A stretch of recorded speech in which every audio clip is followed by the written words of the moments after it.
1:33, don Borja Verea, portavoz municipal do Partido Popular no Concello de Santiago. Moi bons días. Bo día. Bueno, unha das novas do día. Acabamos de coñecer os últimos datos do aeroporto de Lavacolla, que sigue en caída libre. Novo desplome de pasaxeiros. Perde preto dun tercio do seu tráfico aéreo. Perde 2.000 viaxeiros ao día o aeroporto de Lavacolla. O aeroporto de Santiago registrou 172.067 pasaxeiros en marzo, casi un 30% menos que no mesmo mes de 2025. Durante o primeiro trimestre de ano, o aeroporto de Santiago contabilizou 435.000 pasaxeiros, un 29,6% menos que o mesmo período de 2025. E a próxima semana pecha o aeroporto de Lavacolla, dende o 23 de abril ata ben entrado maio, por obras na pista, vai quedar pechado realmente. Bueno, que análise se pode facer do noso aeroporto, señor Verea?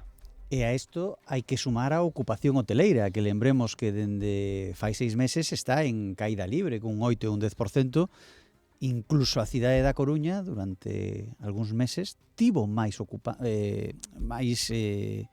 ocupación hoteleira da que tivo Santiago. Non sendo Coruña unha cidade con industria turística, e sendo Santiago, ou era Santiago, líder absoluto, referente absoluto no que se refire a visitantes, non? Estará encantada a alcaldesa. Ten que estar moi contenta. E todo o equipo de goberno de BNG e Compostela Aberta teñen que estar encantados. Porque o que le van pedindo onde hai 3 anos. Creo que ningún ointe de Onda Cero poderá negar que dende o minuto 1 a alcaldesa e os seus concelleiros de BNG e Compostela Aberta o único que fixeron en materia turística foi dicir que sobraban turistas, que molestaban, que era un problema, que o turismo era malo para a cidade, que había que... Bueno, pois lembremos que puxeron a unhas persoas cun sonómetro polo casco histórico medindo o ruido que facían os turistas. Esa foi a única medida que puxeron sobre a mesa este goberno. Todo o que tocan o destrozan. Todo o que tocan destrozan. E aquí, bueno, pois estamos a ver algo que parecía imposible. Unha industria turística sólida. Unha capital europea que era referente absoluto en ese turismo amable, visitantes que viñan e disfrutaban da nosa cidade, co valor engadido de que tiñamos, ademais, peregrinos, que non hai en ningunha outra cidade do mundo. Pois chegou esta xente e o que parecía imposible, como digo, pois aí está, caendo a ocupación hoteleira e un problema tremendo no aeroporto de Lavacolla. Como decía Ramón, ten que estar encantada, contentísima, porque o que quería. Hai preocupación entre o sector hoteleiro. Así non o deixaba ver, escoitar, Esteban Iglesias, dende a Unión Hotelera de Santiago fai uns días. Las previsiones que tenemos en los hoteles de la ciudad no son buenas para el global del año.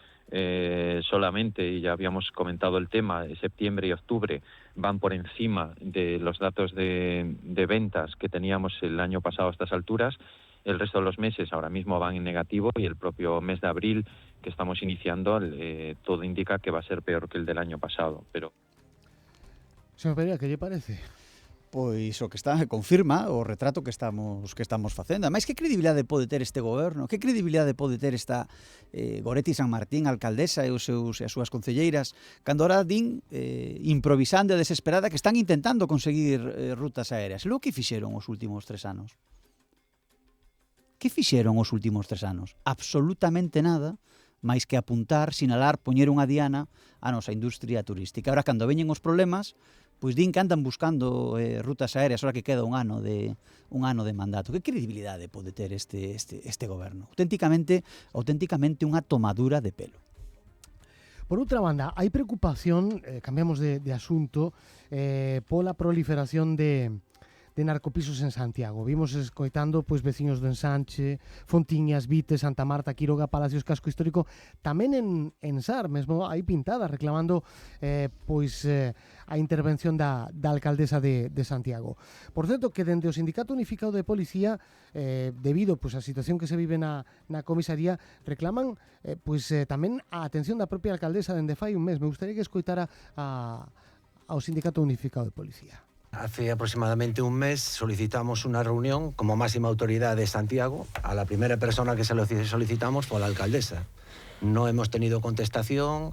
Hace un mes, por escrito, le solicitamos una asuntancia con ella y no hemos tenido noticias. Nosotros, si esto hubiera pasado en Galicia, en otra ciudad, Vigo, estamos convencidos que posiblemente esto, el alcalde daría un golpe encima de la mesa y presionaría también allí.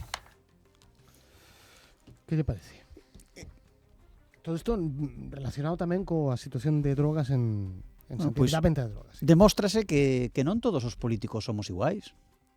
Non todos somos iguais. A min pedironme unha cita o xoves, hoxe pola mañá xa estuven reunido coa SUB, cos compañeiros da Policía Nacional. Hoxe pola mañá, 72 horas. Ainda tardei, pero 72 horas. É que... Bueno, pois é que están desesperados. Están desesperados. É que temos dúas furgonetas da Policía Nacional para o DNI o pasaporte, na intemperie, están os cidadáns e os veciños a intemperie, están a intemperie tamén os propios policías. Estas furgonetas non están para estar 8 horas emitindo DNIs e pasaportes, están para, bueno, para os traslados puntuais e poder traballar 2 ou 3 horas. Eu pedín un dato, deronmo, teño por aquí anotado. Dende que están as furgonetas pasaron 8.000 persoas. 8.000 persoas polas dúas furgonetas que están, que puderon ver todos os cidadáns na praza do Obradoiro, máis outras 4.000 que están sendo atendidas no edificio anexo a comisaría, non? Que isto non ten un base. Eu non lle escoitei a alcaldesa defender, xa non defender, que ten que buscar tamén unha solución. A que ten as competencias de todas as instalacións, todas as zonas, todos os espazos que pode haber na cidade, que poden ser da Deputación, poden ser da Xunta, poden ser do Goberno, poden ser do propio Concello, pero terá que moverse, terá que estar ela ao fronte para buscar unha solución a unha situación que non pode alongarse moito máis, porque, insisto, é lamentable como están traballando os policías nacionais e como se está atendendo á cidadanía. Señor Brea, precisamente con Sindicato Unificado de Policía, que son profesionais, son policías, saben de seguridade, preguntámoslle se son necesarias ou beneficiosas as cámaras de vixiancia en Santiago ou non. Esta era a contestación que nos deixaba Abel Lobato dende o Sindicato Unificado de Policía. Nosotros, como Sindicato Unificado de Policía, somos partidarios que todas las cámaras que tiene el Concello que grabaran.